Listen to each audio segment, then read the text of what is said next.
Clapp still there on 29 alongside Emily Windsor, a familiar voice to listeners of Test Match Special. She's just hit a glorious 4 down the ground. 10 needed from 15 for the Oval Invincibles. And that leaves us with only the Welsh Premiership, where Cardiff Metropolitan lead the league by a 1-0. They beat Flint, who ended the game with 10 men. Connors Quay beat Pennybont by 2-0. Newtown won 3-2 at Haverfordwest, and Pontypridd lost 2-0 to TNS. They go top of the table. We have only got 30 seconds to go until kickoff in our final commentary of the afternoon on 5 Live. It's at Villa Park, Aston Villa versus Manchester City. Correspondent John Murray. Thank you very much, Steve, and welcome everyone inside Villa Park. I've just watched a real manly handshake between Pep Guardiola and Steven Gerrard. Feels like it's a really big game, this one, for the Aston Villa manager. Mind you, big games for all of them, every match in the Premier League. And we are set for the start. Manchester City coming here to Villa Park looking to win, to hit the top of the Premier League tonight. There's the whistle from Simon Hooper, the referee. It is Aston Villa who get us underway. The ball fired forward from them towards the edge of the Manchester City penalty area, and the champions have got the ball back deep inside their own defensive third.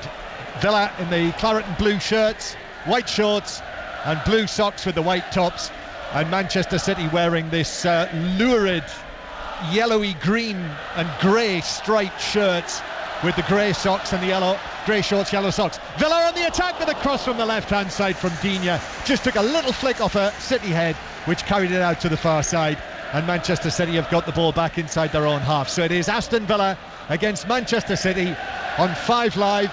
Listen as well via BBC Sounds, and Michael Brown's going to be watching it with me. Premier League midfielder, played here many times. Michael. Yeah, it's a great stadium. The atmosphere has started well, and so have Aston Villa. He's got a lovely left foot. Digne putting the ball into a dangerous area. But here come Manchester City now on the break. Here they go with De Bruyne. He's the man back in the team, plays it infield. Kyle Walker's involved in the attack as well. He's 30 yards out. Back to De Bruyne it goes. Now the ball over the top to the left hand side. Foden gets it to ground. Gundogan. Manchester City already in their stride just outside the Villa penalty area after their 6 goals in midweek against Nottingham Forest. But that pass forward from Walker is cut out, and Villa can clear through McGinn. I'll run you through the teams in full in a moment or two. It's interesting to see what Villa are doing in midfield, because Steven Gerrard for this one has brought back in Douglas Luiz after they held off Arsenal in the transfer window, so he's back in the team, and Buendia therefore is on the bench. So neither Buendia nor Coutinho start this match here, but in that midfield, Michael. Yeah, it's a big call, isn't it, for the manager? He obviously wants physicality straight away, trying to turn Manchester City around. City with Ederson, who just comes out of his penalty area and chips the ball out to the far side, where Cancelo couldn't keep it in under pressure, and it's a throw in to Villa. So it looks as though that midfield has got... It's a 3. Yeah, it looks like it's a 3, whether Ramsey will play as the diamond in that 10 position. As the City have good possession, he'll go as a narrow 3 with the 2 strikers. At the moment, in the position, he's just trying to filter around in the back of Rodri. So maybe a different role for Ramsey, how he fits into it, and we'll soon see. But Luiz to the right hand side of the 3, McGinn to the left. Yeah, it does look like a midfield diamond that Villa are playing in this match, with Camara at the base of that, then Douglas Luiz on the right, McGinn on the left, and Jacob Ramsey behind Leon Bailey and Ollie Watkins, the front 2. The back 4, Cash, Konza, Mings and Digne, with Martinez in goal. See, normally when you see a diamond, your number 10 would be on the holding midfield player, where it's actually slightly different. They've gone to a 3 out of possession, so let's see how they cope with it. It might allow things to stay narrow. Manchester City, Jack Cancelo, Kyle Walker to go a lot further.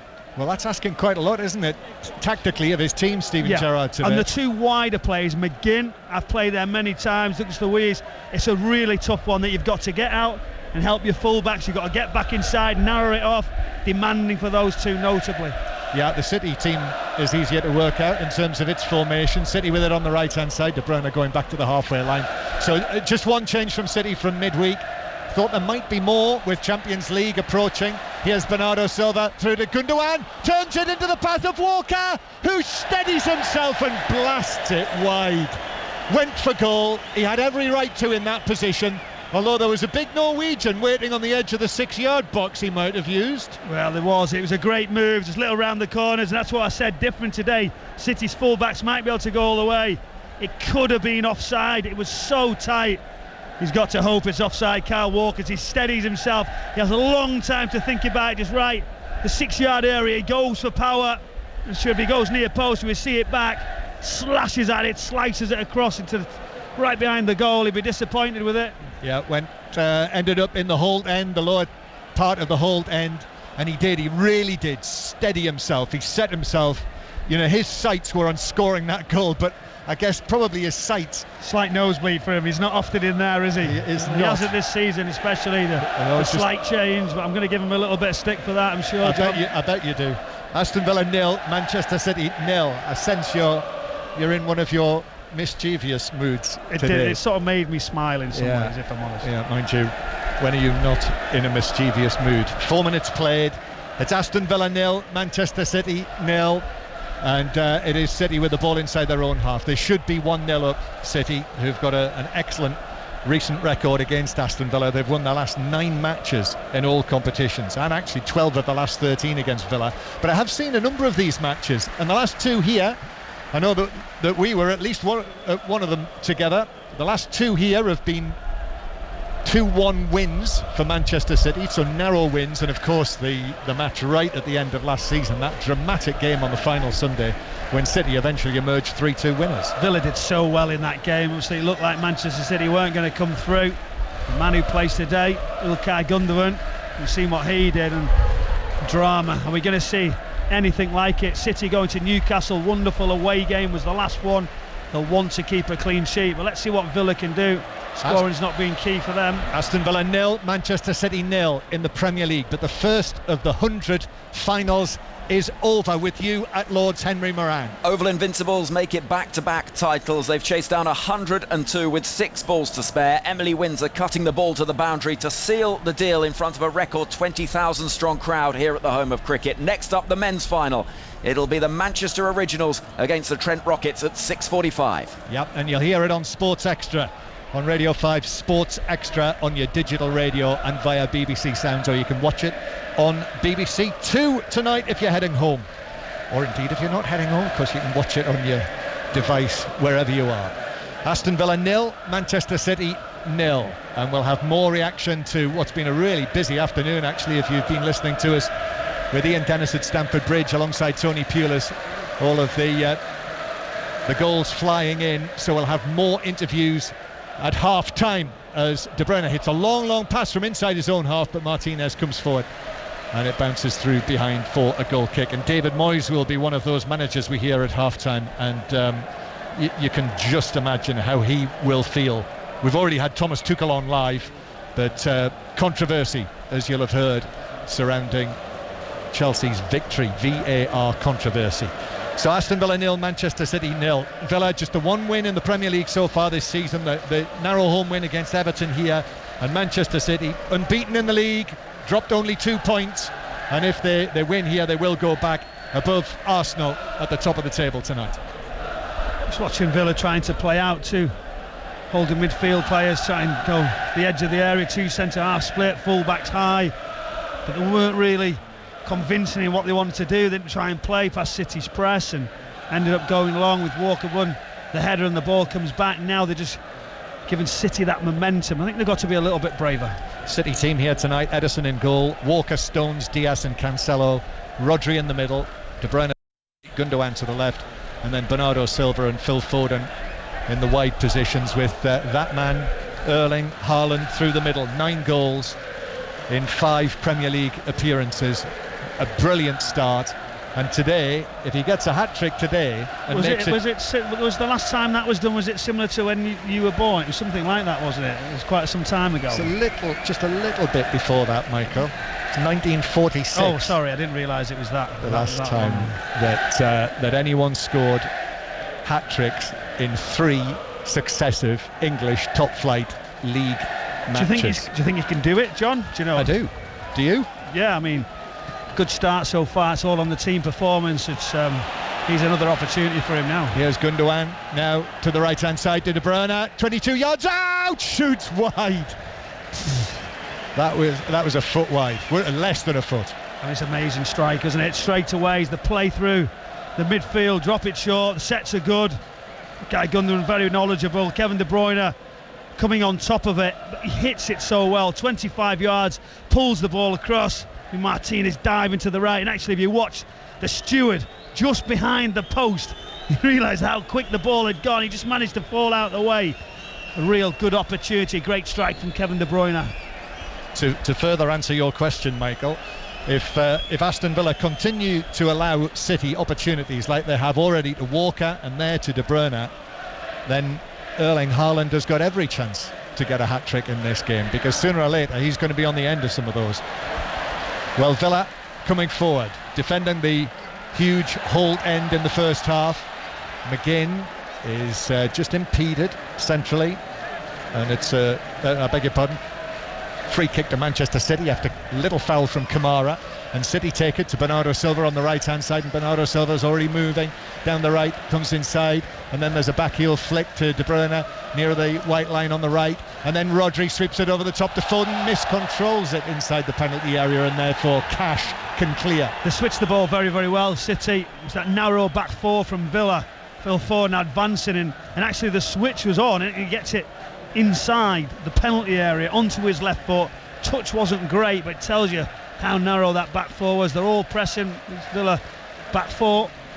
Villa have to defend this, but it comes out to Bernardo Silva, and Bernardo Silva finds the pass to the left hand side, and it's worked back across by Gundogan, but just intercepted crucially to prevent it from reaching Phil Foden, and Kamara puts it behind for a corner. I think you understand that, don't you, why you want to be narrow, your midfield is in front of you, stop that supply.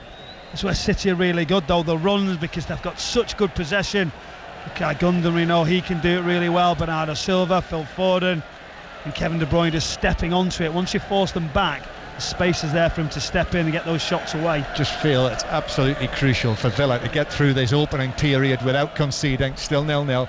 Here's the first corner, the City corner, delivered to the penalty spot, but Tyrone Mings was up powerfully and unchallenged was able to head it firmly away. Comes out, Bernardo Silva whips it back in. There's another header away on the edge of the box for Villa, and then Cancelo over the top down the left. Foden hooks it back on the volley, but Martinez, the goalkeeper, comes and catches it for Villa. Can you notice a difference in the trend for City today? It's a little bit quicker, a little bit more direct on the switches of play because they're narrow. So the Villa, their setup and making City change, but you do feel it's a little bit too much room. Ball is played back to Martinez. I was really interested to see what the mood was like at Villa Park today, bearing in mind the results that Villa have suffered this season, and the fact that, going back into last season, they've taken 12 points from their last 16 league matches, so just 3 wins in that time. And clearly Steven Gerrard admits it himself. He knows that he is a manager under pressure, even though he's only been in charge since last November, less than a year in charge here at Villa Park. I think that's the difficulty, isn't it? You see a lot of money being spent trying to develop a good team, but the pressure increases here because of the lack of success. But you've got to be really cautious with your next step if you want to change things. City winning it back from Villa on the halfway line, just stabbed back to John Stones, who gives it to his right to Kyle Walker, who looks up, and then it's angled back to him by Rodri.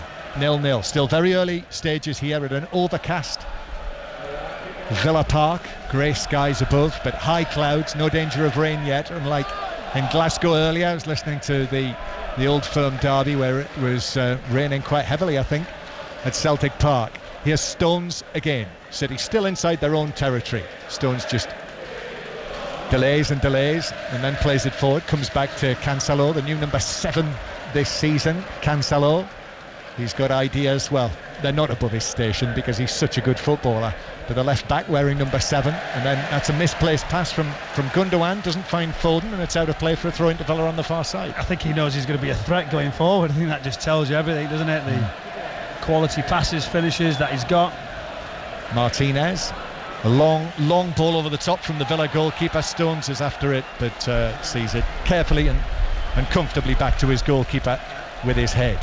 John Stones not been absolutely in the best of form so far this season. Hopefully, I think from a City point of view, playing his way back into form. I think he's had a few problems as well, John. Do you know, just De Bruyne right. crossing from the right. Oh, and it is just missed by Gundogan, who was powering into the box. It bounced up waist height. He jumped after it, but just couldn't get a contact. Otherwise, that would have been in the net. You give this guy some space. If anybody wants to see this clip, you realise when you're listening to it, what type of ball is it? It's the Kevin De Bruyne ball that goes right in between. The timing of the run, Gundogan was brilliant, just couldn't get there. No, it was inches. Kyle Walker had that early opportunity, went for goal, could have laid it into the path of Haaland, hit it wide. Kevin De Bruyne shot, that was narrowly wide from outside the D. And then that one there, I mean, Gundogan must have been so close to getting a touch. But why is he not getting marked in that run? I know there's no pressure on the ball from Kevin De Bruyne, but it's the midfielder. If I'm one of the midfielders, I've got to get goal side to him, or as my centre back, or the right back. I've got to see that run coming or to close it in. Aston Villa 0, Manchester City 0. Still Austria 0, England 1 in the Women's World Cup qualifier in Austria that started at 4:30. As I mentioned, the cricket's on Sports Extra. We'll have commentary from the US Open. That's via the BBC Sport website. It was all happening there last night with Serena Williams.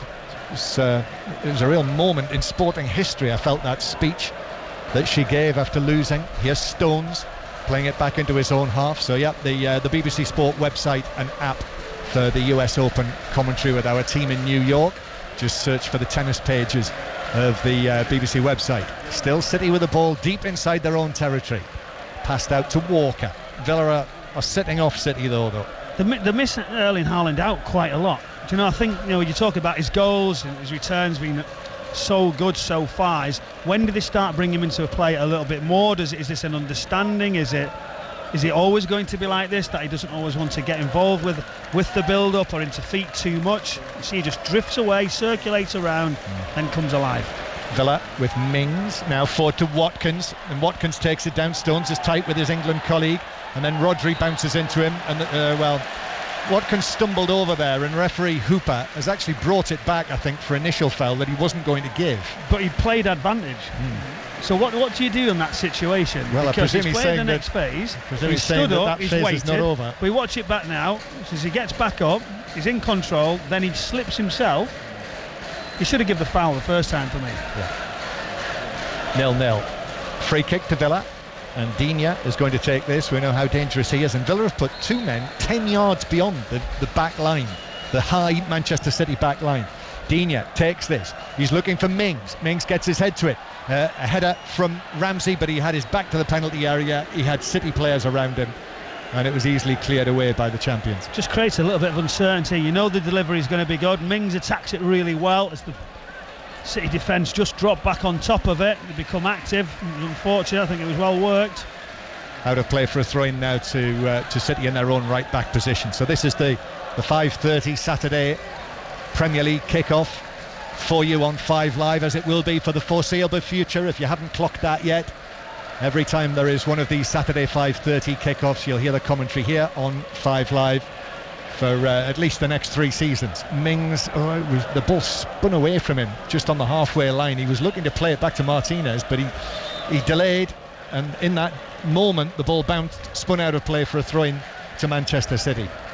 As expected, full possession for City, creating, moving people around, and waiting for Aston Villa to get a couple of passes, to get some sort of movement going. They haven't really been involved. They're going to sit off City for long periods. I understand why that's going to be the case, but we were expecting some balls in behind, not just into Watkins' feet.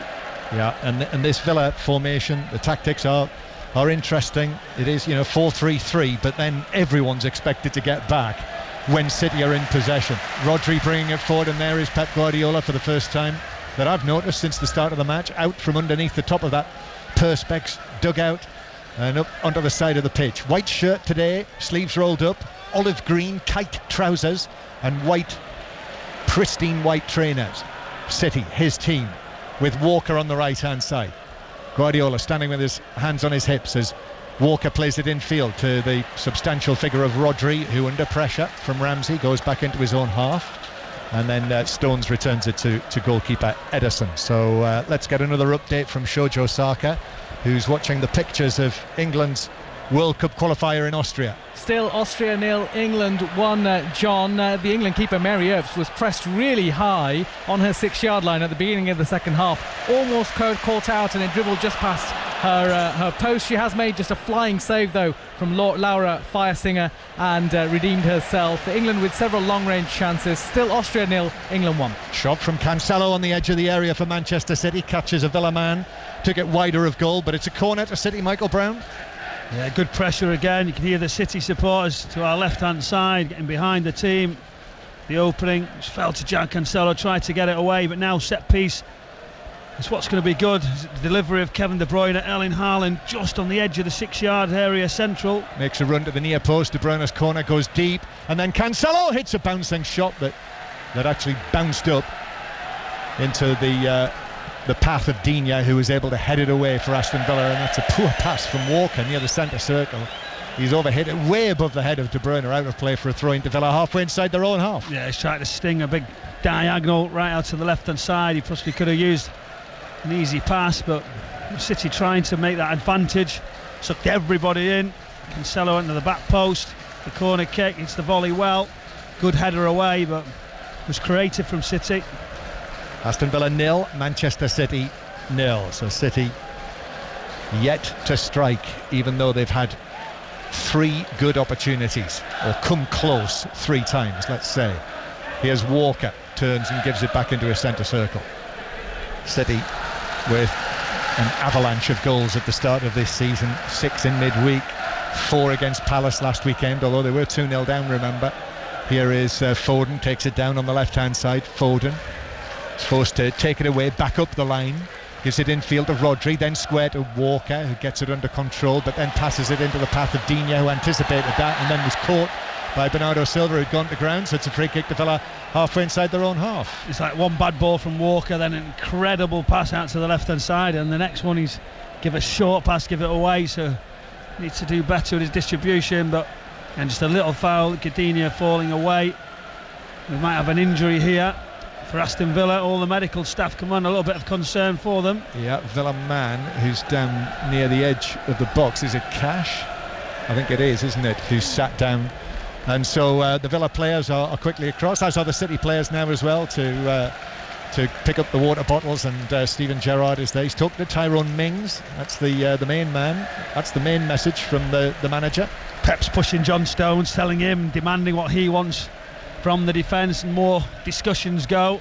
All the medical staff, coaching staff, everybody up, whether it be drinks, tactics, all below us, and that little bit of detail in. But it is a worry when they're into the Cash's hamstring. There's a stretch going on right above his head as he lays down. Yeah, that's a concern for Matty Cash. Really important player for Steven Gerrard's Aston Villa side. And now Gerrard continues to give instructions. It's Leon Bailey who is being spoken to now. He's been very quiet actually in the early stages. Leon Bailey. Cash still receiving treatment on what looks like, I mean, it could be cramped. Looks like he's going to go. They're saying get going. Right. So left hamstring. Will we see Young? Possibly. Well, it's Ashley Young who's really stepped up, is warming up down there. Steven Gerrard just giving them out. Yeah, Ashley Young is the one. I think he's getting him ready. He gave him the nod. He said, on you go, get a little bit more sprints, more exercises just to warm yourself up, because you could be going right into this, and it's going to be interesting, isn't it, if he goes back on it right back. You can imagine these City supporters down the left hand side, and they're going to give him a bit of stick. Yes, they certainly will. He'll love that. I'm sure he will. 37 years old now, Ashley Young. And as well, Michael, you mentioned Pep Guardiola. You said he's pushing John Stones. I mean, that was literally, whenever you see him, pushing him on his shoulder. Yeah, actually, he had grip on his elbow, pushing him on his shoulder. John Stones, who's probably been there many times, sort of half turned his back on him, was looking over his shoulder, sort of trying to listen to him. He was just digging his heels and getting his core ready so he doesn't get pushed over of the manager. He looked like he did it to Erling Haaland as well. Yeah. But John Stones looked like he was in the front seat of the taxi to Pep Guardiola. So where was it you wanted to go to? Is this it? But he is an absolute bundle of energy, isn't he, Pep Guardiola? Yeah. Just contracted to the end of this season, remember? It's really interesting. You see Ashley Young just running in now. They're making the decision. What do they do? As his bib comes off, he's going to get... Well, Matty Cash over there has actually stepped back onto the pitch, because I think they're trying to make this change before the game resumes. I mean, that's a long stoppage. 23 minutes played. That must be a couple of minutes. It's risk to reward now. Do you know when you've got that muscle injury, do you think, right, do I do that now? We're playing Manchester City. We talked about earlier, didn't we, about the games that are coming up for Aston Villa. What does he do? He won't want to lose him. He's back on the pitch. They've got to be very, very careful. He has, but Ashley Young is going to come on, and I can see Cash. He is already putting his hand on the back of his left leg, and Ashley Young is getting himself ready very, very quickly. Aston Villa 0, Manchester City 0. Play is now back underway. City with the ball inside their own half to Foden on the left-hand side. Foden's ball whipped across, but that was cut out by Konza on the edge of the penalty area. Comes back at Villa though. Foden again in possession, angles it back more centrally to Rodri, and then square. De Bruyne beats McGinn in the challenge and then clips it right across the penalty area. Foden chasing. I don't think it'll even go out. It curls back into the full-back area. Foden with the ball at his feet. There's the run from Cancelo. He wanted it. Cancelo, he was annoyed. You could tell from the body language he didn't receive it from Foden. But why doesn't Phil Foden run at Cash now? Give him the ball, run at him. He's got an injury. Go through, test him out, see what he's just gone safe, gone back. No, I don't get that. No. And City go back again to the halfway line.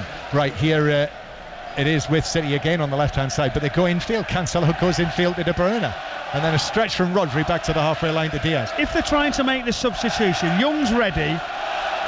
Cash needs to just go down. Sit down. Get it done. Make sure they don't obviously concede a goal at this point now. It's a strange decision. Yeah, and Bernardo Silva playing it across. I mean, it must obviously, it's clearly borderline whether he's able to continue or not, but I mean, Young is ready to come on. Here's De Bruyne on the left hand side now with the cross, hits Cash, bounces off his shins and bounces behind for a corner. And now let's see. He's put his hand up. Yeah. He's just put his hand up and said, let's do it. But I think it was obvious he was going to do it, but they continued to play. That could have been so costly if City were more clinical down that left hand side. Yeah, let's do it. Cash is off. And while that takes place, let's get an update from New York. Russell Fuller are you watching Cameron Norrie, Russell?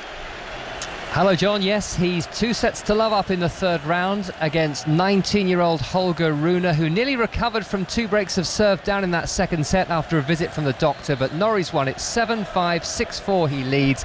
And Rune, the angry young man of the tour, seems to be complaining that Norrie is almost taking too long to serve. OK, thank you. Commentary, BBC Sport website.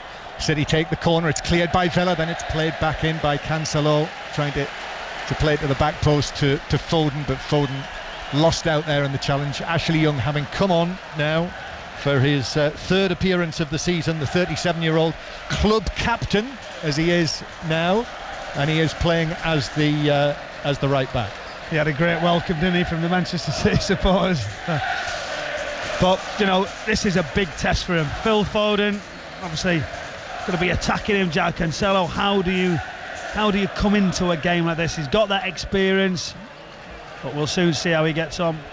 So it is still 0-0 here at Villa Park on 5 Live. But Shojo Osaka has news of another goal in the World Cup qualifier. Austria 0, England 2. England well on their way to the World Cup. It's substitute Nikita Paris played through by Georgia Stanway, and she put it into the net with a thumping finish. Austria 0, England 2.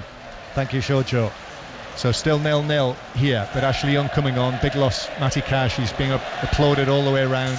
He's walked round in front of the Holt end, and now he's just arriving in front of the Villa dugout, and of course we'll walk on past that, I would have thought, to head to the dressing rooms. He does. Steven Gerrard just comes out and asks him how he is, what he reckons, what he thinks. The two of them still talking together. He's got a bottle of water, and then off he goes now, and here's the applause in front of us for the injured Cash. Yeah, it might be a little bit high. I don't know if he just pointed, I might be wrong, he might have pointed towards his groin area or just underneath, but that will be a concern. You wouldn't imagine him coming off unless he feels something. He tried it, didn't he, and put his arm up and said no more. No, and of course he's got World Cup ambitions as well, don't forget, as Villa played through the middle. And then Ramsey, there were shouts, feeling that he might have had his shirt pulled by Rodri, but play continues, and then Walker is able to intercept the pass that was there was a shirt pull, wasn't there? That look, they weren't happy with. Ramsey's turning, does really well, tries to get down the left hand side as Walker outstretches. He's now Walker just stretching his groin as he got caught in the ground, both full-backs. Yeah, yes he is. He might just have a little problem there, Kyle Walker. Aston Villa 0, Manchester City 0. Villa inside the City half. Ramsey turns it infield but passes it straight into Rodri, who will just tap it back to the goalkeeper. Yeah, Kyle Walker now stretching. That doesn't look great. Sevilla on Tuesday. Sevilla away. Oh, that's a lovely pass through the middle looking for Haaland, but Martinez right out to the edge of the penalty area. Cancelo with one of those outside of the boot passes. We've not seen too many yet, have we, this season? But last year I think we've seen some great passes, a wonderful effort.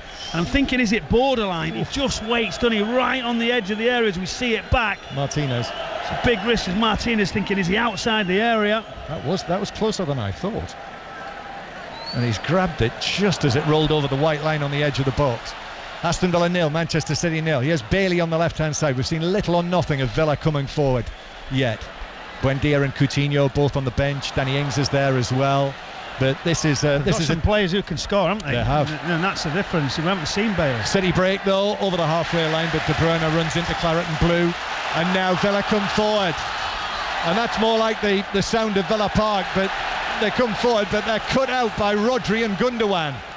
Both Villa players are left on the ground who are involved in that attack, and instead it's Manchester City now with Bernardo Silva on the right hand side. Watkins puts in a challenge, he's running at Digne, works it inside. Rodri under pressure, lifts it to Foden, he brings it down, a touch pass with his left in step to Gundogan. Now Haaland back more centrally to Rodri. De Bruyne then goes back to Cancelo over on the left hand side. So fluent Manchester City. And then Kyle Walker, who we're just keeping an eye on. I think he's okay. Walker in possession again inside his own half. Yeah, again, just as he makes that pass, just there is a movement with his hand towards his groin, and again, he's definitely not right. No, he felt it as he stretched, but City circulating the ball, move you around one side to another, everybody available. Brilliant to watch. So difficult for Aston Villa to come out and step in and nick it and finally get it. Manchester City champions in 4 of the last 5 seasons, attempting again to become the first team to win the Premier League 3 times in a row since Alex Ferguson's Manchester United team. Here's Rodri playing it back to the left hand side. Gundogan then goes back into his own half. Gundogan, the new Manchester City captain after the departure of Fernandinho in the summer. It was a players' vote that resulted in Gundogan taking over the armband. Senior man though, I mean, that must have been, do you know what the result of that vote was, Michael? You know one or two things that go on at Manchester City? Sure, be able to tell me, John, you must have it. Walker, long ball forward from him, but Martinez comes out to the edge of the penalty area and makes the catch. I mean, he was Guardiola's first signing, wasn't he? Or the first signing since after Guardiola took over as manager. You do know they live next door as well, don't you? Yeah, do you know, I'd forgotten that. Yeah. I had forgotten that, but that has reminded me. Yeah. It was a democratic process, Michael. No, I just said you do know as well that they live next door to each other. Good relationship. He's a brilliant pro, isn't he? Yeah, wonderful player. City fans, when he first come, were wondering what he does, how does he contribute. Well, roll it on a couple of years and they're soon seeing what he brings to the side. Yeah, and he's one of those people as well in football who, if you're doing the interviews after a match, which I am today incidentally, if you see Ilkay Gundogan being brought in, you always think, well, I'm on safe ground here. Here is McGinn, and then it's lost in centre field by Kamara, but then City can't take advantage, and there's a deal of waving of arms there from De Bruyne, and Haaland through the middle, who just trots after the ball, which is in the hands of Martinez, and Foden on the left. I hope we get some more talking points for your interviews afterwards and the questions that you're going to bring, so we'll soon see. We'll discuss that later on. If we don't, I'll keep it brief, Michael. No problem. Villa with the ball at the back. Mings has to turn away from Bernardo Silva and then gives it to Martinez, who was on the stretch with City and De Bruyne not far away, and then played it out to the right hand side, and Konza just stabbed it out of play for a City throw. initially came from that pass from Mings, who was under pressure from Bernardo Silva. Villa 0, Manchester City 0. Just over 10 minutes to go to half-time. So you'll hear from David Moyes at half-time after West Ham's 2-1 defeat at Chelsea. Chelsea coming from a goal down to win. We've already heard live from Thomas Tuchel in Sports Report today. Tottenham 2-1 winners against Fulham. So Tottenham, if you look at the Premier League table, are currently in second place above Manchester City. City with the ball with Bernardo Silva on the right hand side. Bernardo Silva up against Digne, but goes inside, plays it square, sliding interception, took it away from De Bruyne. Douglas Luiz was in there as well, but Rodri plays it to the left. Now here's Cancelo again. Cancelo running at Bailey, still going onto his left foot. Cancelo's ball across, that hits Ashley Young. Still City though. Cancelo's ball to the near post, too close to Martinez, the goalkeeper, who's able to drop on it. They keep it penned in so well, City. As soon as the ball goes short, they lose it, they're back on top of it. It's a great little 1-2 there, wasn't it? Just fizzed across the box. Phil Foden recovering from his teammate. João Cancelo coming tight. There might be a chance Foden wins it, but at that point he made that decision. Villa have to be better on the ball. City putting pressure on Villa again. I mean, it feels like most of the match is being played in the Villa defensive third, certainly in the Villa half. And now Konza does well actually to win a throw-in with a deflection. So again, if you have just got back into your cars, maybe you were at a match this afternoon, popped in for a pint, and then are back in the car again now, as well as the wins for Chelsea and Tottenham. Really good win again for Brentford, 5-2 against Liverpool. They've scored 15 goals now, Brentford, in the Premier League this season, and we will hear from Ivan Toney, who scored a hat-trick for Brentford today. We'll hear from him at half-time. Big win for Bournemouth, 3-2 at Nottingham Forest. Steve Cooper will be on at half-time, the Forest manager. Ball's played through into the Villa penalty area, but Martinez on the stretch is able to dive to his right and keep possession. Also Wolves' first win of the Premier League season today, 1-0 against Southampton. Newcastle 0, Crystal Palace 0. Villa with possession in front of their own penalty area. And they're getting restless there, weren't they? They are. As soon as they don't play forward, go back. Gerrard and the crowd. Yeah, there's an indicator. Long and forward. But, you know, there has to be a touch of realism when Manchester City are your opponents. And there's a free kick for Villa on the halfway line. Foul on Douglas Luiz, who, remember, Manchester City, one of his former clubs. So Villa, half-time approaching. I don't think they'll rush this free kick. And also earlier, Celtic 6 wins out of 6 this season after that 4-0 victory against Rangers in the Old Firm derby. I was listening to commentary on that earlier on 5 Live. And Norwich now top of the Championship after their 3-0 home win against Coventry City, who remain bottom. But we'll have more on all of that and all of the main stories of the day at half-time with Steve Crossman. But in the last 10 minutes of the first half here at Villa Park, Villa do take this free kick now out to the left-hand side, down in front of us. Digne plays it back. McGinn is here. McGinn's left-footed cross over to the far side, but that's headed away by Diaz. And then Gundogan with a touch, but Villa almost get a touch to take it away from Foden, but Gundogan's behind that, plays it down the left-hand side. Manchester City with De Bruyne is dispossessed by Ashley Young. Might have been a free kick, that.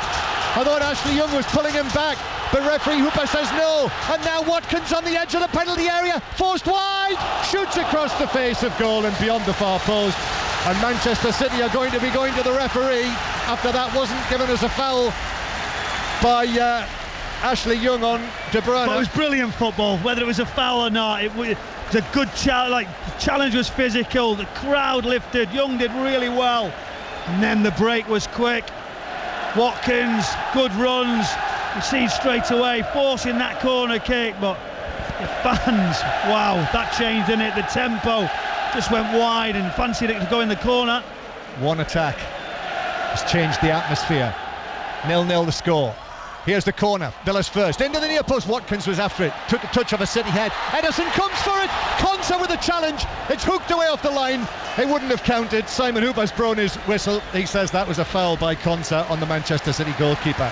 Yeah, as Ederson goes up, there's that little bit of contact, but the atmosphere, that's what they've been waiting for. These Villa fans, a bit of a tackle, some runs as we expected in behind John Stones. And then just as the ball was about to go in, Rodri clears it. You say a referee goes for the foul. Kind of thought he would.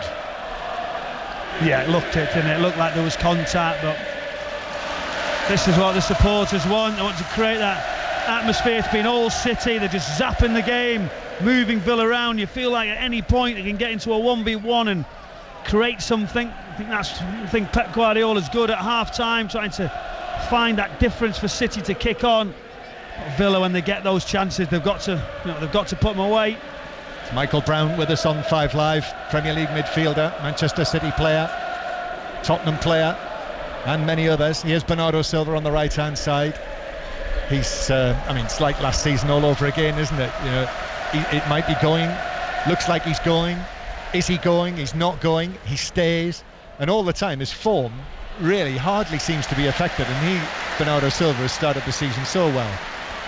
Yeah, you were looking, and I was me for one. The last few weeks he'd been incredible. I was hoping, and sort of Pep Guardiola, there was a slight hint, wasn't there, that it looked like even he said he possibly wants to go to somewhere else. Delighted that he's still here. Love watching him play. Me too. Just the way he goes about his business. Top footballer, great, likeable, great trainer. He has everything in his game. Here's Rodri, halfway inside his own half, just turns the ball back to Ederson, passes the ball out not far away from Watkins, but he finds Walker, who seems okay. Walker, that's a good pass. De Bruyne now slips it forward to Haaland, but across comes Tyrone Mings, a falling Tyrone Mings, just got a left foot to it to put it out of play down the right and away from Haaland. 2 passes from City. Kyle Walker, great pass. Kevin De Bruyne receives it so well, just into his stride. And that angled run from Haaland. Mings does very, very well to see the danger come across with a strong tackle. Noise coming out of the Holt end to our right. Throw in for Manchester City into the box. Here's Haaland. Mings is really tight with him, really tight. And actually they're still tangling together, even though Villa have cleared the ball away. Stones heads it forward, and then forward from Ramsey into the path of Watkins. John Stones, though, this is still 15 yards inside the City half, but Watkins turns, still got the ball.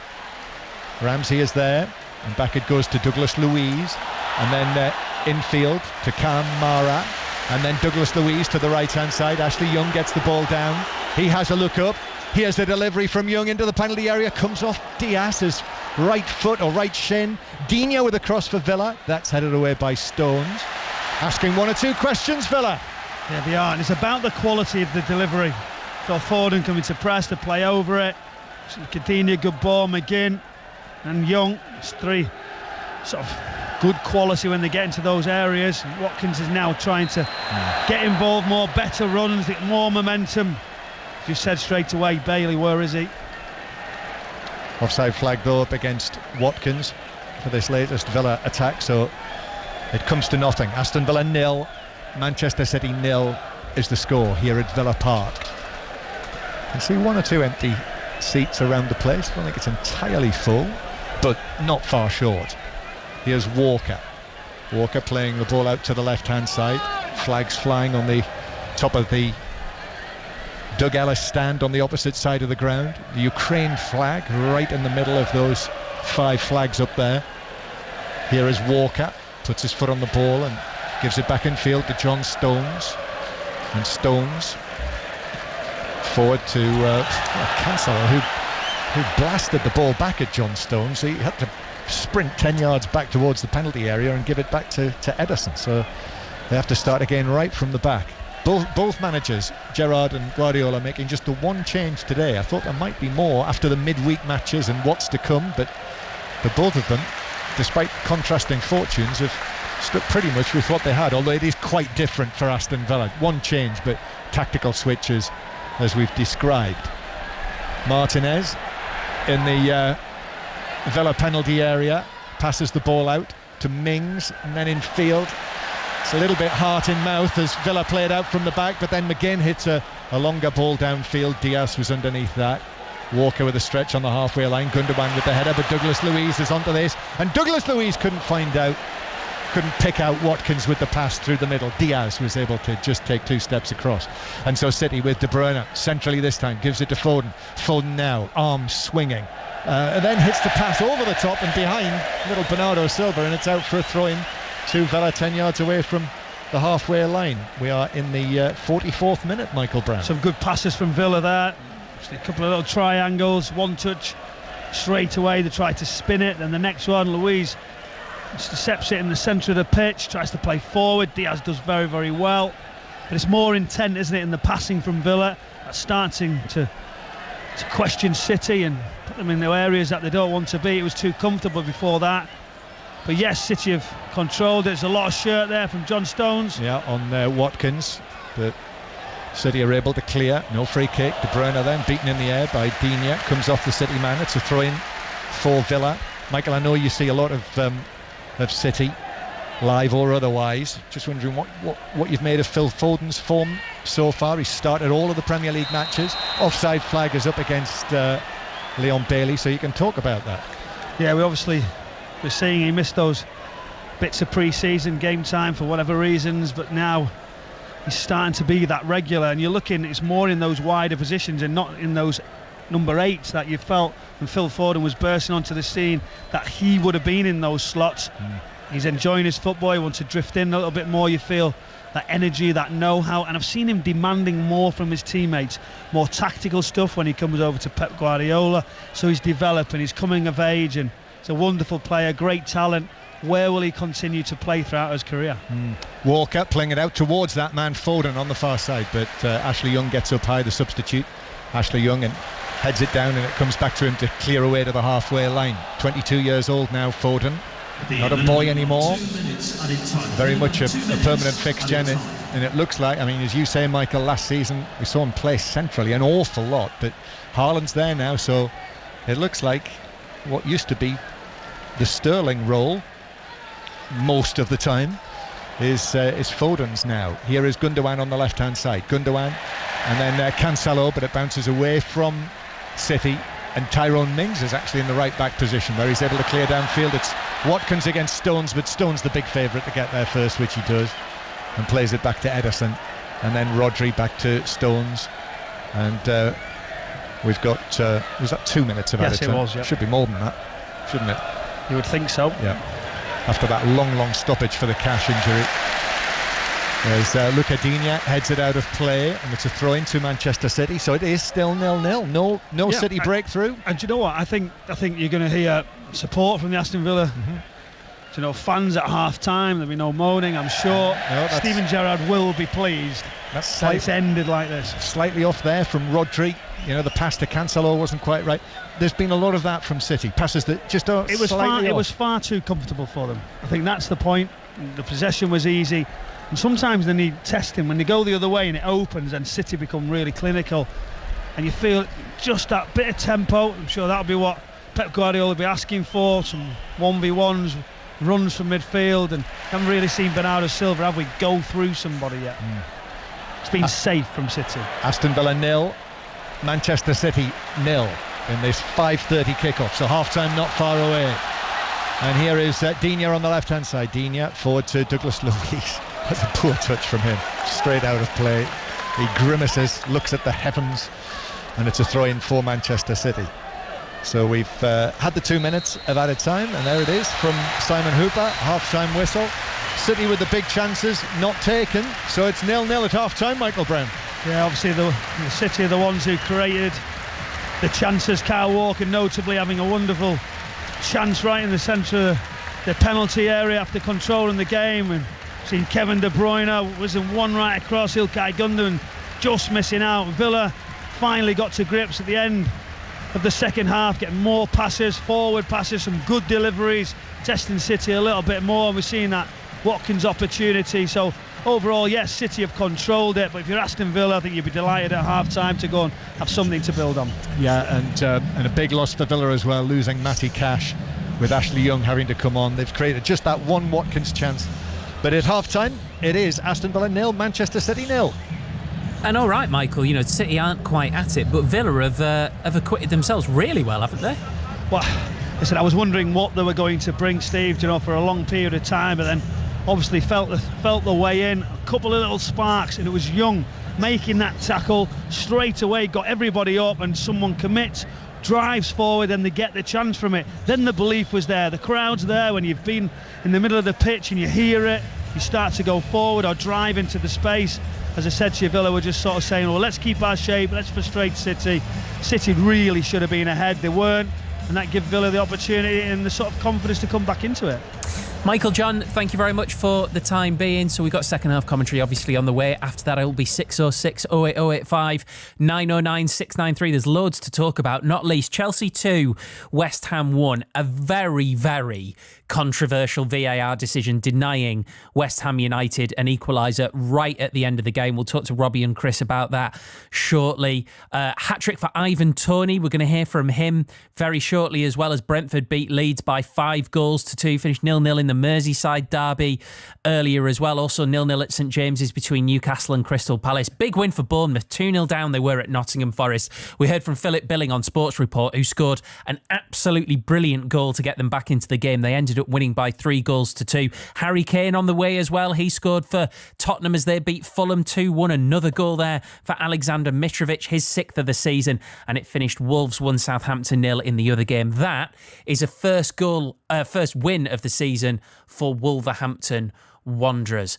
We're in the very, very dying seconds of England's game in Austria. Remember, England just needed a point to qualify for the World Cup next year, but they're going to get all 3, Shojo Saka. They certainly are. Serena Wiegmann wanted the job done today. Looks like the Lionesses are going to get this done. It's Austria 0, England 2. We have about 30 seconds of added time remaining, Steve. The European champions England have been dominant throughout this. They're going to make the World Cup finals in Australia and New Zealand next summer. Goals from Alicia Rousseau and Nikita Paris today. It looks like it's going to be 2-0 to them, and it means that in this qualifying campaign they played 9 and the Lionesses have scored 70 goals and conceded 0. Still, England 0, Austria 0, England 2. We literally have seconds remaining. And I suspect we'll be bringing you the full-time whistle after we've checked in at the US Open with Russell Fuller. Dying seconds for Cameron Norrie as well, I think, in a positive sense, because he's 2-0 up against Holger Rune of Denmark, the 28th seed. He won them 7-5, 6-4, and he's utterly dominant in his third set. Norrie leading by 5-1, and Rune is serving to stay in the match now at 15-all. The winner of this, almost certainly Norrie, will play Denis Shapovalov or Andrei Rublev on Monday for a place in the US Open quarterfinals. Thank you very much, Russell. And indeed, the final whistle has gone in Austria. I'm just looking at Mary Earps giving a couple of high fives. Nikita Paris scoring a brilliant second. England have qualified for the World Cup, as if it was ever in doubt. Some of the other day's headlines: England thrashed the USA in their Women's World Cup warm-up match at Exeter's Sandy Park, finished 52-14. England finished the game with 13 players following yellow cards for Shauna Brown and Helena Rowland. New Zealand beat Argentina 53-3 in the Rugby Championship. South Africa beat Australia 24-8 in Sydney. Just turn your radio down for a second if you don't want to know who's on pole for the Dutch Grand Prix. You've had enough time. It is the world champion and championship leader Max Verstappen for his home Grand Prix in the Netherlands. Charles Leclerc starts second, Carlos Sainz third. Full commentary on Sports Extra tomorrow afternoon. Leeds are through to the playoffs in Super League after beating Castleford 14-18. And the big race of the day, the Haydock Sprint Cup, was won by Minzal, who provided trainer Owen Burrows with another Group 1 victory. Lots of Premier League reaction along the way after the news with Jill Mackenzie. Listen on BBC Sounds. This is BBC Radio 5 Live. NASA has confirmed it's called off the launch of its Artemis rocket for the second time this week. They're working towards sending humans back to the moon, but when they tried to fuel the rocket today, they found a hydrogen leak. There could be another chance to launch it on Monday or Tuesday. The First Lady of Ukraine is urging people in the UK who are worried about rising energy bills to remember the Ukrainians who've been killed or injured in the Russian invasion. Speaking to the BBC, Olena Zelenska stressed that rising energy costs were Russia's fault and that Western support could help shorten the war. The funeral of the last leader of the Soviet Union, Mikhail Gorbachev, has taken place in Moscow. He died on Tuesday at the age of 91. Vladimir Putin did not attend the service. And the cost of single bus journeys in England will be capped at £2 from January to March next year. The 3-month scheme is part of government plans to help with the cost of living crisis. F1. Quite happy to be starting on pole, I'm not going to lie. I think it's a good place to start, although maybe here pole position is not that important. Quite a hectic first lap to try and stay out of trouble. So many things were happening in front of me. Picked the right places to pass people, and we could look after our tyres, and yeah, that's how we made our way forward. And after that, once we were in the lead, it was all about managing everything. But yeah, this whole weekend has been incredible. This time, who will win? F1. Live race commentary from the Netherlands Grand Prix, Sunday afternoon from 2. On BBC Radio 5 Sports Extra. Compared to Red Bull, it's nothing special. They seem to have the upper hand by quite a margin. Listen on BBC Sounds. This is 5 Live Sport. With Steve Crossman. Cam Norrie's on his way through. Russell Fuller. He's into the fourth round of the US Open, having reached the semi-finals of Wimbledon, and he's yet to drop a set, Steve. The 7th seed has beaten Holger Rune easily in the end, but it was tight in the first couple of sets. 7-5, 6-4, 6-1 in 2 hours or 11 minutes. He'll need to wait a few hours to find out whether he plays Denis Shapovalov or Andrei Rublev in the fourth round on Monday. And a word on the match on the Louis Armstrong Stadium. Two great Grand Slam champions going head-to-head, and it is 6-5, deciding set to Garbiñe Muguruza over Petra Kvitova, and the Spaniard currently has a match point on the Kvitova serve. Right, we're going to squeeze in as much Premier League reaction as we can before the second half kicks off at Villa Park. Chelsea beat West Ham 2-1, but a very controversial VAR decision at the end of the game. Jared Bowen adjudged to have fouled Edouard Mendy before Maxwell Cornet put the ball in the top corner. The referee, Andrew Madley, went to the monitor and disallowed the goal. David Moyes, very unhappy. Well, it's one as bad I think as ever I've had for a decision for it to be overturned for that. I just find incredible. Clear and obvious error it would have to be for it to be overturned, so where was that? Well, I'm really disappointed that VAR would even consider sending the referee to the monitor, but the referee then sometimes has to be tough as well. I've seen all the angles, I've seen all the pictures. The referee the goalkeeper spills the ball, and if anything he then fakes an injury, fakes a shoulder injury, which he did on the first goal as well, to be fair. And he conned the referee into that, so nothing we can do. One last thing, you've been in this game an awfully long time. How long do you think it's going to take to get over something like this? Well, I think the disappointing thing is if that is the elite level of refereeing, then I think, and maybe the elite level of people going to VAR, if that's where we're at, then it's probably people who've never done it, don't understand the difference, between a challenge. And we're actually in an era at the moment where we said that we're going to have a few more tackles, things were going to go. I could not believe it. The amount of times I've looked at it, I cannot believe the referee could even have considered that being a penalty, not giving a goal. It's beyond belief, and getting sent to VAR was so bad. Ridiculous decision by the referee. That's David Moyes. Got even stronger after that in the press conference as well. Talked about losing faith in elite refereeing as well. 08085 909 693. I'm sure that's going to be a good one for 606. So is this. Ivan Toney scoring a hat-trick for Brentford as they beat Leeds 5-2. And afterwards, he spoke to Jonathan Overend. Well, Ivan, we haven't got half an hour, so we're going to talk through these goals, if that's all right. Number one, penalty. Your manager describes you as the best penalty taker in the world. Are you happy with that? I mean, he keeps putting pressure on me to put it in the back of the net on the penalties, but I just composed myself, and it's an opportunity to get on a score sheet, and I'll do it all right, I'll say. Number two, beautiful free kick, but you don't take many, do you? No, to be fair, the boys have been bantering me in training when I practice them, like, you won't be on them, but listen, you got to practice. Practice makes perfect, and I think we lost about 5 balls in training taking the free kicks from me going on so far over, but listen, I hit a peach today and went top corner. Absolutely. And then the third one, bizarre goal in one sense, but amazing in another, that your composure with the goalkeeper sort of running around you and all sorts going on. Just what was going through your head at that moment? Just relax. I've gone past the danger bit, got past the keeper, got past the defender that was chasing me, and it's up to me to chip into the back of the net, and just done it composedly. Is this the sort of form that hopefully will get you into the England squad? Who knows? I just got to concentrate on myself, concentrate on doing well for myself and the team, and who knows what can happen.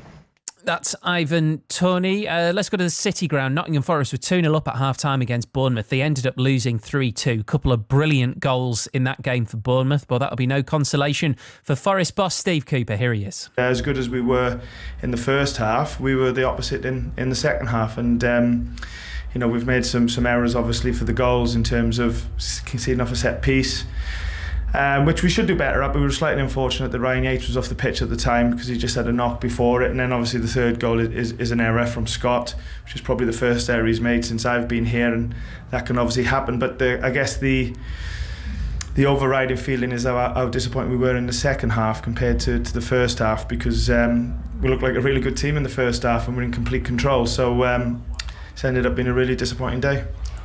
Great day, though, for the women's team of the Oval Invincibles, who've won the 100 by 5 wickets. Emily Windsor saw them home alongside captain Marizanne Kapp, and she spoke to Betty Glover.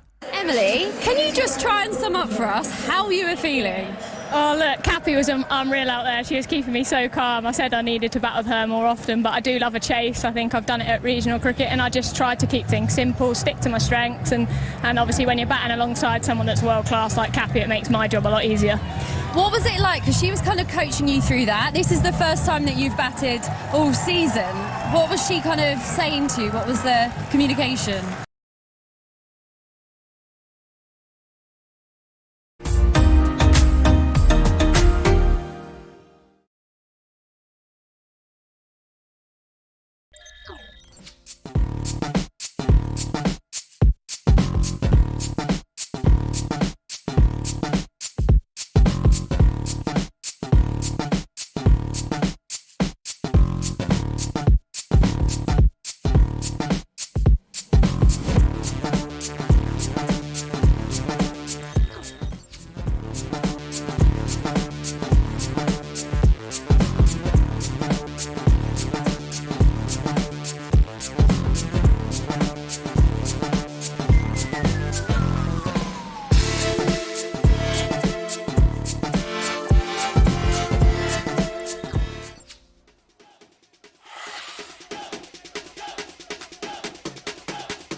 Got a sound with him.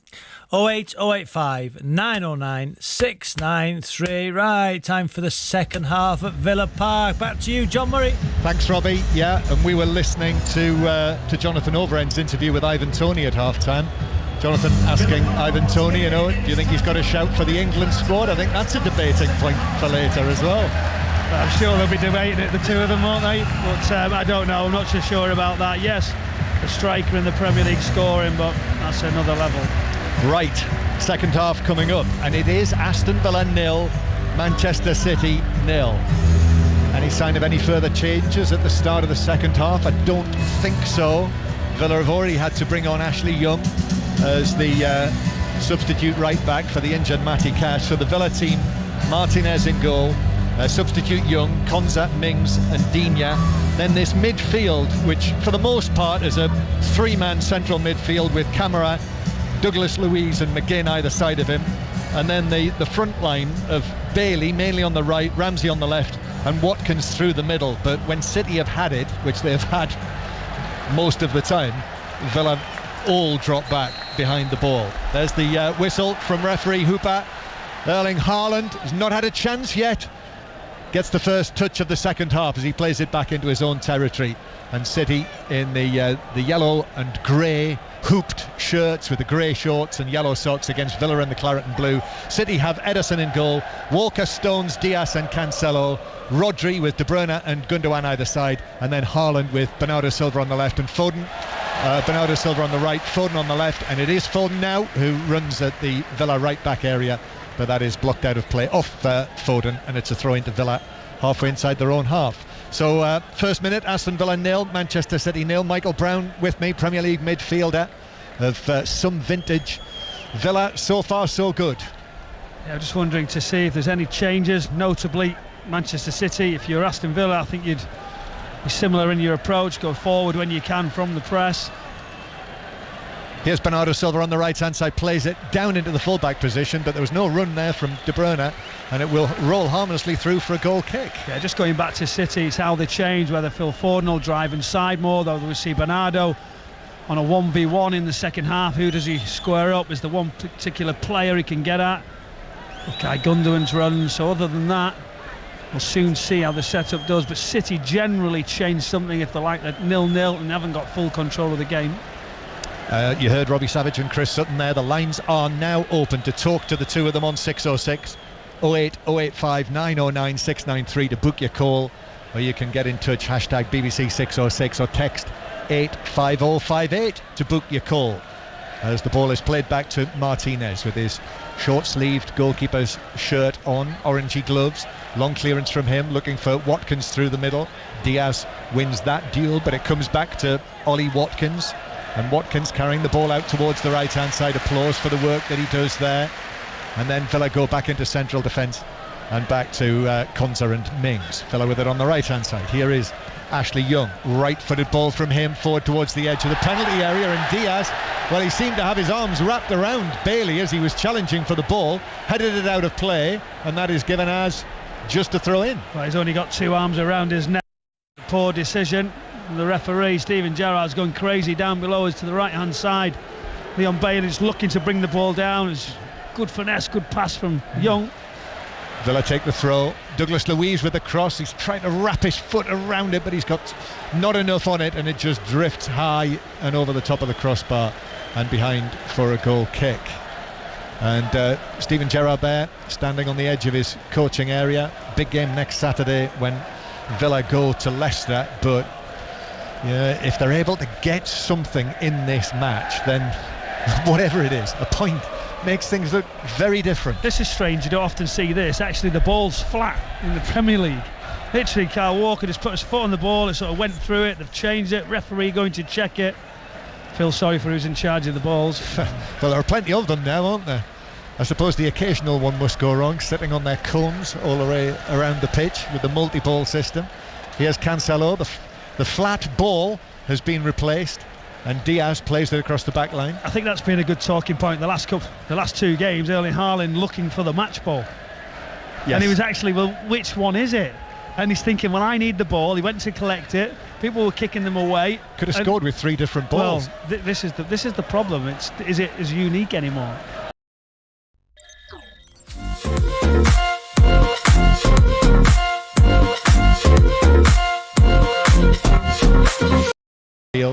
And Manchester City goes square. Patient approach. Sure, Pep Guardiola will have been into them at half-time. There were a number of little errors that were made that were rather un-City-like. But here they come forward with Bernardo Silva, and now De Bruyne with a cross. Haaland is there and heads it in. Point-blank range. The cross from the right from De Bruyne. It landed on his head. He couldn't miss. And it's Aston Villa 0, Manchester City 1. And Erling Haaland hits double figures for the season. His 10th goal for Manchester City. Well, he's hardly touched the ball in the game, but this is what he does. Killer instinct. City patient. It's all about the overload.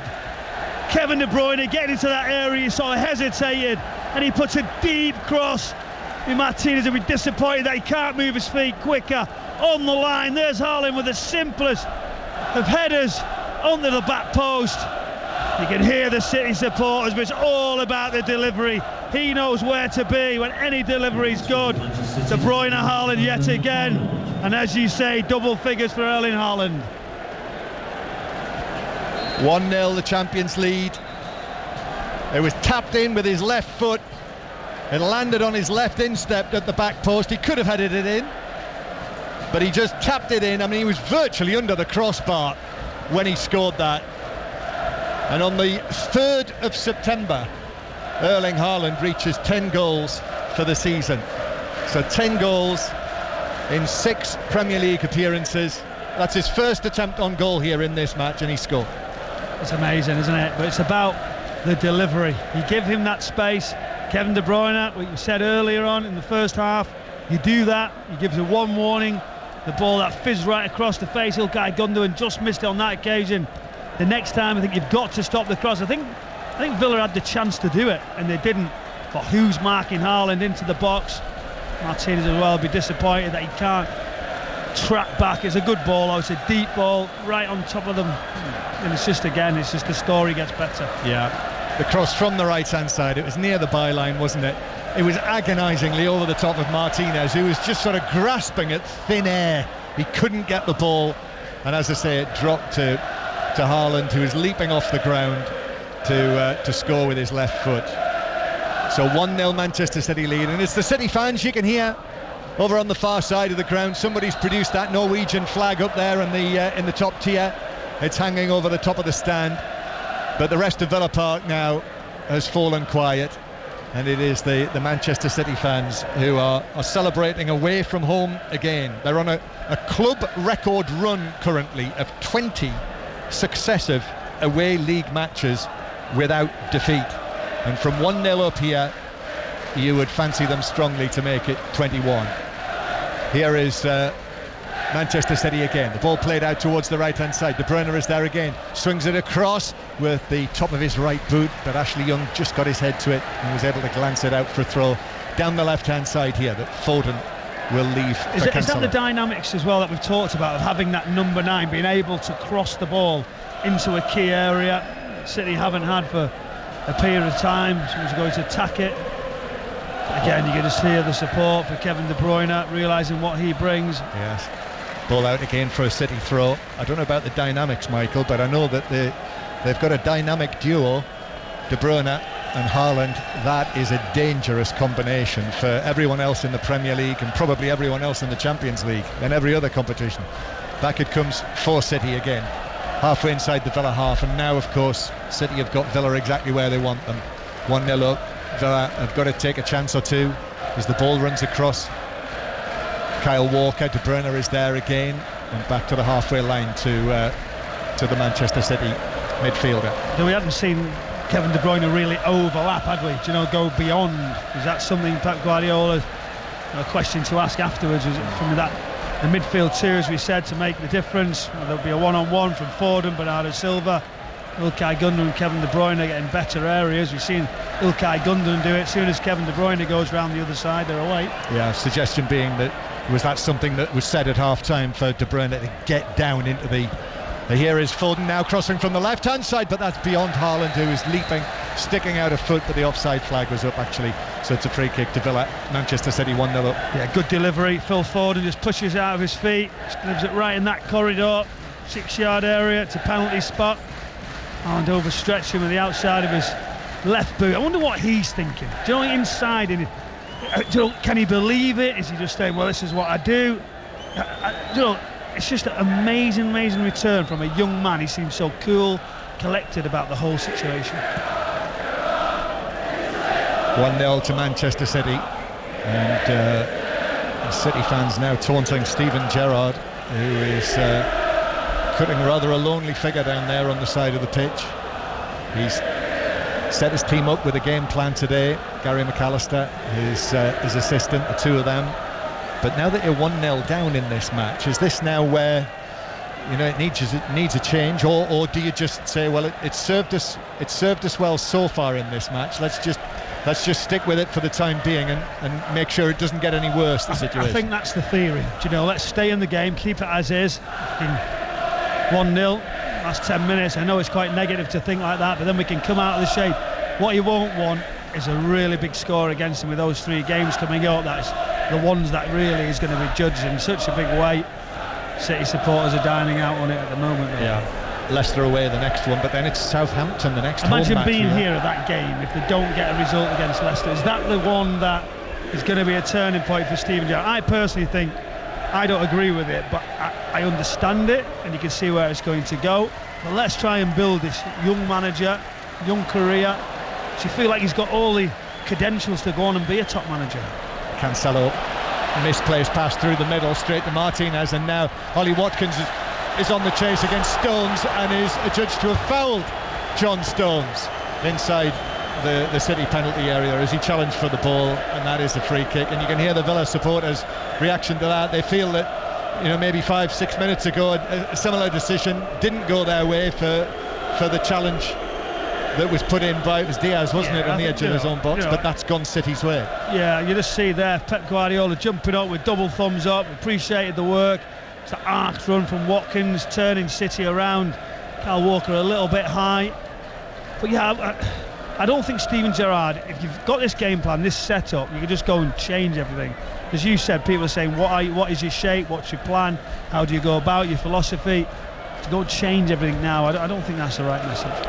That's Michael Brown. Aston Villa 0, Manchester City 1. I mean, there's not been an angry atmosphere by any means inside Villa Park, and many Villa fans will have come here today, Haaland in this sort of goal scoring form, fearing the worst. It's not turned out that way.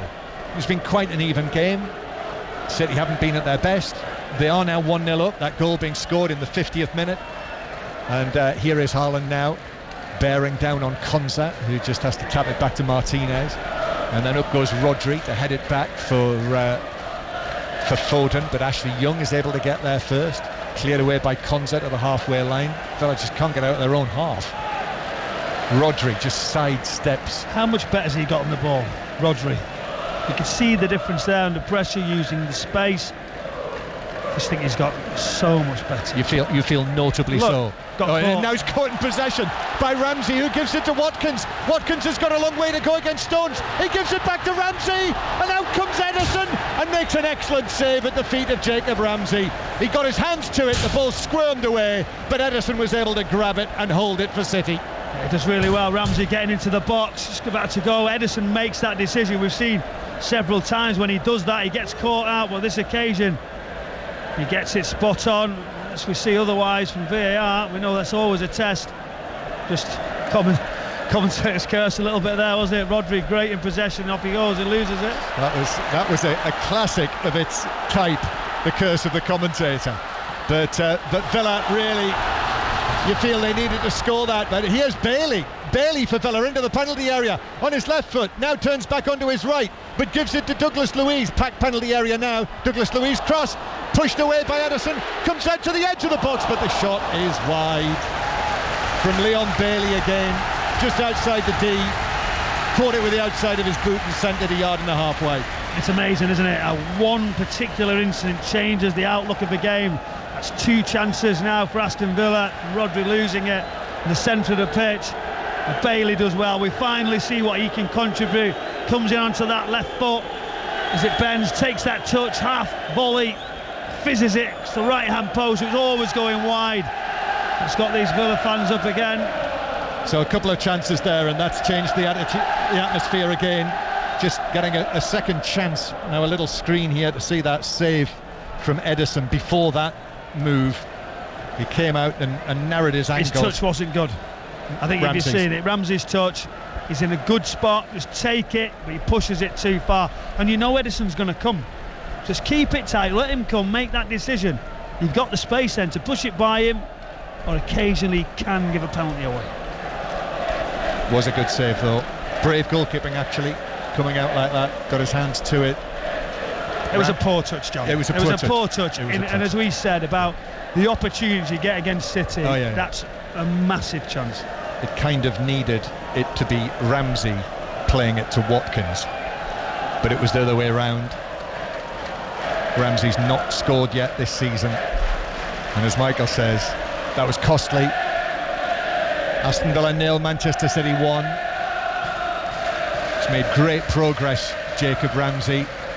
Steven Gerrard, in that midfield position, has shown great faith in him. But that was a big moment for him, big moment for Villa, and a big moment for Gerrard, not taken. Aston Villa 0, Manchester City 1. 5 Live and BBC Sounds as well. You can listen to the live radio via BBC Sounds. Just look for 5 Live at the top. Here is Foden caught in possession, fouled by Ashley Young. That's a free kick to Manchester City. More frustration for Villa and their supporters. He went really tight, didn't he, Ashley Young? He wanted to have a nibble. He thought I'm going to leave a little bit more than I should on Phil Foden, and he knows what he's doing when he says it's not a foul. It's a clear foul, but got to give him the credit for pressing, putting Phil Foden under pressure. Saturday night in the second city, Aston Villa 0, Manchester City 1, and City now coming down the right hand side, but McGinn puts in the challenge. De Bruyne is there and plays it in, and Mings on the stretch is able to get a left-footed to it to put it behind for a City corner from the right.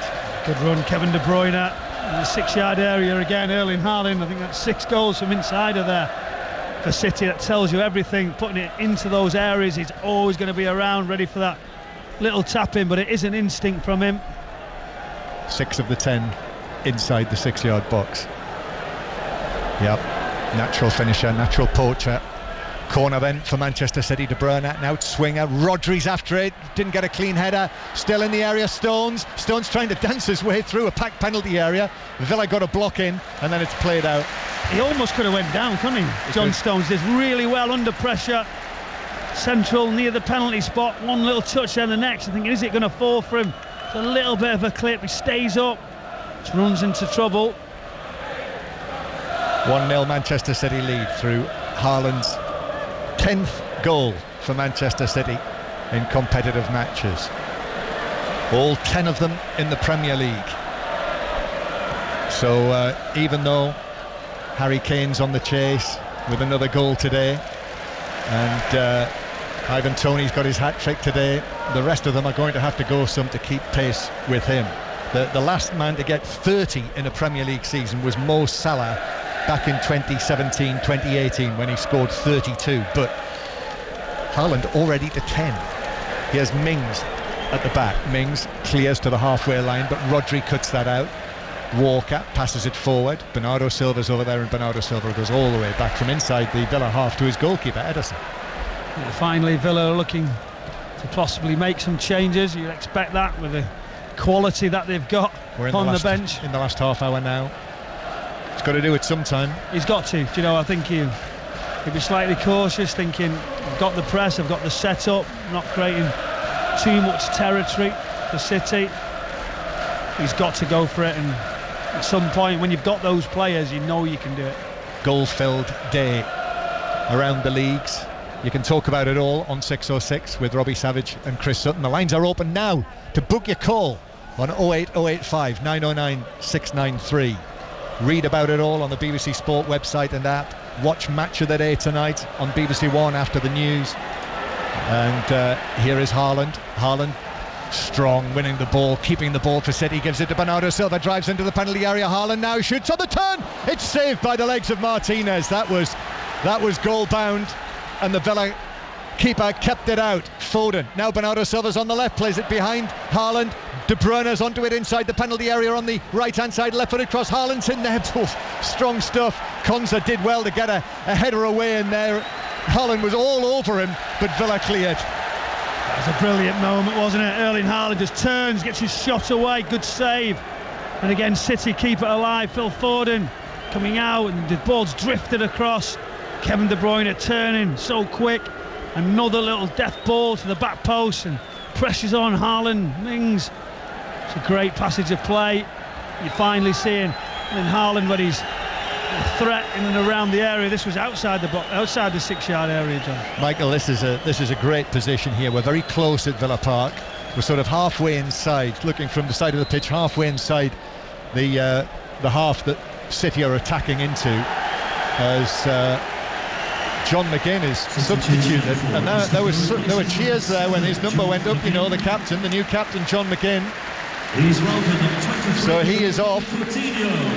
Martinez is given the captain's armband, and it is Philippe Coutinho who comes on to the field for Aston Villa with still lots of question marks over his head this season. Coutinho, who scored precisely 1 goal and provided no assists in his last 16 Premier League appearances, but that goal was against Manchester City at the end of last season.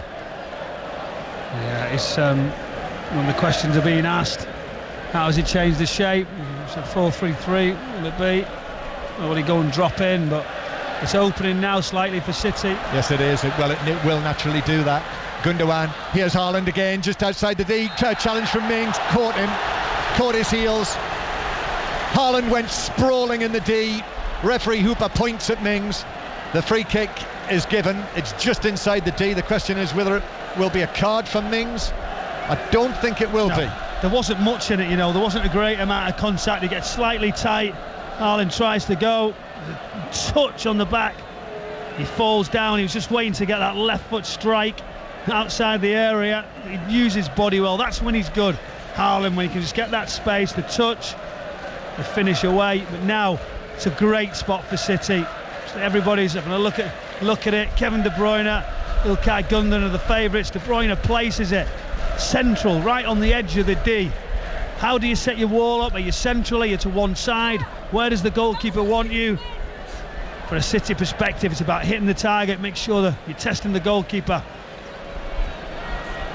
This a supreme test for Villa. Goalkeeper Martinez to face this free kick just inside the D. It's quite central, maybe slightly left of centre.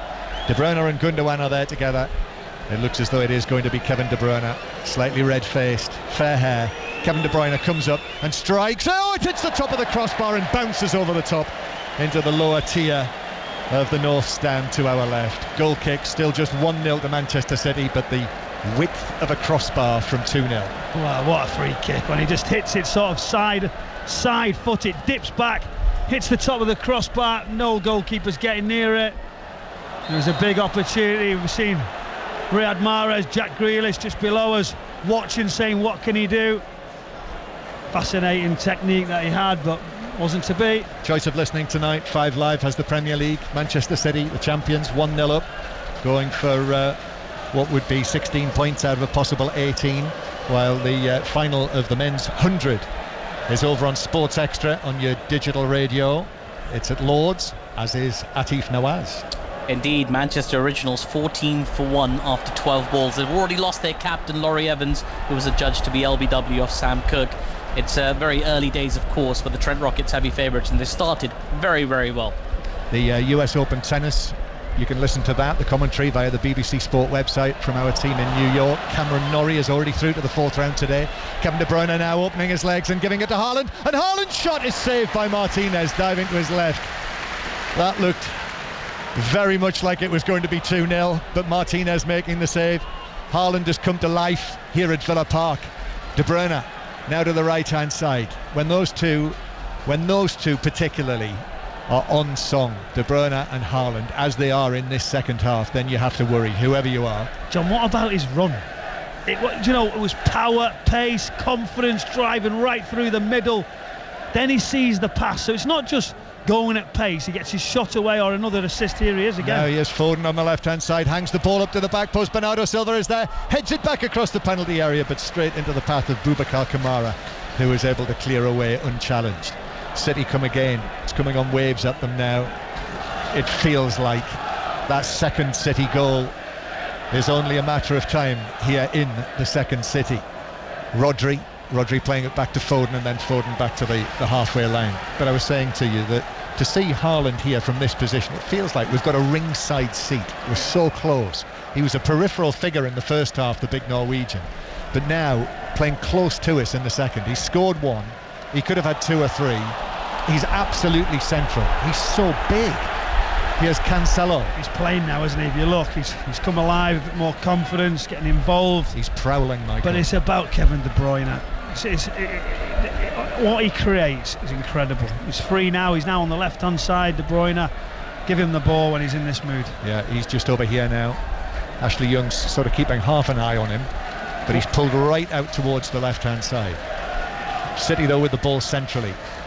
And Rodri, that was a little short, but Diaz was able to come across, and then that's a firm challenge on the far side by Digne, but the referee's played an advantage, and that could be an advantage to City, because De Bruyne shoots, it hits Haaland inside the box, bounces across the area, Young heads it away, ball hanging on the edge of the box, De Bruyne, Haaland slips it back to De Bruyne with a shot, but he slashed it wide. Good opportunity, a clear opening, but he did snatch at it and put it wide of the right post as we look. It was brilliant. to know from start to finish, from all the players involved, how that didn't end up. I mean, as Kevin De Bruyne sees it in the space, there's a yellow card being given for that late challenge on Bernardo Silva. By Digne? Yeah, it was. But as it comes across, Kevin De Bruyne opens with a great effort, and it hits right onto the back of Erling Haaland as you're thinking, is it going into the corner? Then on the next phase, just can't believe the opportunities don't come through. There's a little reverse pass. Kevin De Bruyne follows his run, centre of the goal, takes a touch. He just screws it wide with the outside of his foot. It would have been a brilliant finish, and it was much harder than you think, that, John, that finish under that pressure, travelling so quickly. I know it's De Bruyne, and we've got to be slightly critical. He'll be disappointed, but it was a tough one. Still just 1-0 to Manchester City, but City are knocking on the door. Well, they're not knocking on the door, they're absolutely hammering on the Villa door in front of the North Stand. Villa fans in there are staring down on this. They must be watching through their fingers up there, but the City fans, they're on the far side, they're at this end of the ground as well, and they will be absolutely loving what they're watching here. However, 1-0 is still a tight lead, obviously. Here is Bernardo Silva on the right hand side. Bernardo Silva was caught. Yeah, the challenge came in on him by Boubacar Kamara. It's a free kick, that's all, but 15 yards inside the Villa half on the far side. Well, it could have easily been a yellow card, that one. It's quite high, it's a cross. Wasn't necessarily dangerous, but it took him out in advanced position as he's travelling forward right in front of those City fans in full flow. Substitution for Manchester City, replacing the 20. So that is the final contribution from Bernardo Silva, that drawing that foul, if I can put it in those terms. And Riyad Mahrez comes onto the field, last season's top scorer, remember, in all competitions. Riyad Mahrez with the 24 goals that he scored, career best in terms of his total for a season. So Mahrez is on the right hand side. Clearance downfield from Ederson. It's curling away towards the far side, and it needed Digne to head it back into the gloves of Martinez, but he did. So 1-0 Manchester City lead. Robbie Savage and Chris Sutton are standing by or sitting by to take your calls on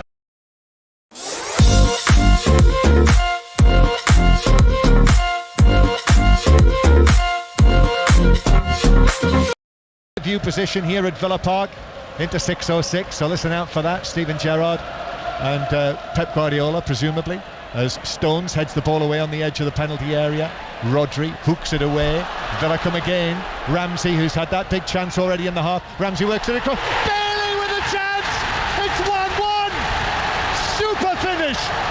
First time on his left foot. Curled it into the top corner. Well. It's 1-1. Wow, what a finish. You should see the stadium all around us, and rightly so. They've come back into this game where really it was all Manchester City. Broke down the left hand side. As the ball comes across, they're just running in behind.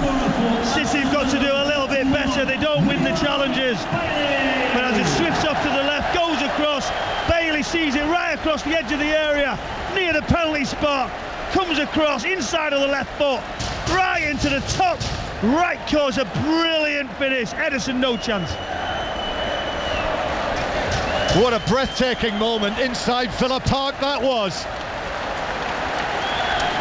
They're still celebrating. In fact, the Villa players went into a huddle there. Did you see that? In front of the Hold End, Michael. All gathered together, the Hold End behind them. And you know that's a measure there of what they're trying to do here. We've got back into this goal. 74 minutes played, and they think they might be able to get something here. Well, now they've got to understand the organisation, the levels, the detail. City are going to come at them full throttle, we know that. But you've got to give them the credit, staying in the game. They've blocked, they've tried, they've cleared the chances away, but as City come, but you felt they will get an opportunity. City will be so disappointed. But he hasn't really done much, has he, Bailey? You've seen him just recently, just come into the game, get that shot away. Second opportunity, brilliant strike. In some ways, it was a surprise, Michael, that he was still on the field. Yeah, but full credit to Steven Gerrard, he made the more advanced change. So now Villa Park in full cry. It's 1-1. Aston Villa 1, Manchester City 1. They hammered on the door, but they couldn't get through. And instead, it's the left foot of Leon Bailey that has produced the next goal of the match. And this is Leon Bailey, who really missed most of last season. He had a series of injuries after he was signed in last summer, the summer of 2021, from Bayer Leverkusen. Had only 6 touches in the first half, Bailey, but that touch mattered. But Villa have got a problem. Yeah, big problem. Martinez, the goalkeeper, has had to throw the ball out of play, and he's dropped down flat on his back, and he's got an injury. This is a major setback if there's an injury to Emiliano Martinez, the goalkeeper. Well, we'll soon see if it is that injury or there's a slight delay. But City don't win those second balls. The ricochets swept out to the left-hand side. It looks like he's in a lot of pain when we're seeing the pictures now. But all the Villa players, all around the staff, they've got something to go at now. They've got something to fight for. That gives them a huge boost when City are pushing in round the sides. It gives you a little lift as a player. Players taking drinks. Emiliano Martinez is being diagnosed and tested out there on the far side as he sits on the ground. But a great noise swirling around this stadium now, this great stadium, Villa Park. You can see it from the M6 as you drive past, just next to Spaghetti Junction, which was the subject of Fact of the Day on Drive yesterday on 5 Live. The fact of the day being Spaghetti Junction, the very first mention of pasta recorded anywhere was in the ancient holy book of the Talmud. That was this week's Fact of the Day. I have to say, Michael, I did get it correct. 2 out of 2 now this season. And you can hear that, our little contest, me and Ian Dennis and Alistair Bruce Ball on Drive, 5:25 or thereabouts every Friday afternoon on 5 Live. So, Martinez, they've had a look at him, and he's getting back to his feet now. Do you know, I think he's okay, you know? Yeah, but do you know what, John? Maybe I'm a little bit critical here. Your goalkeeper's down, the medical staff are on, and your sub-goalkeeper's not even run to get warmed up. A couple of minutes later, he jogs out as slow as he possibly can. To me, it seems like the goalkeeper's going to be okay. What do you think? Yes, I think you might be right. They're a relaxed bunch, the Scandinavians, though. Robin Olsen, unbelievably relaxed. He's got a suntan cream on. Lovely way of life up there. Don't worry about too much. Aston Villa 1, Manchester City 1, but that's a relief. Martinez is okay and he's able to continue. And now Villa are thinking they might actually be able to win this. Watkins pulls it back. Bailey was very nearly there again. It was just cut out. And now Manchester City suddenly... I mean, this is sport, isn't it? This is sport, this is football. It looked an inevitability that City would get that second goal and go on to take all 3 points, and it's changed. We're going to have a great ending. It's going to be great. You can just tell. Last 10-15 minutes or so, it'll be end to end. And can Villa go on? Can they improve on the performance? Can they get another opportunity? You know City are going to create. Yes, that's a good ball forward by Bailey to Watkins, edge of the penalty area. Watkins comes on inside, plays it across, takes a touch there. It's bounced to Coutinho. Coutinho, brilliant, a lovely wriggle, and then shoots goalward. But the offside flag was up. The offside flag was up. The goal won't count.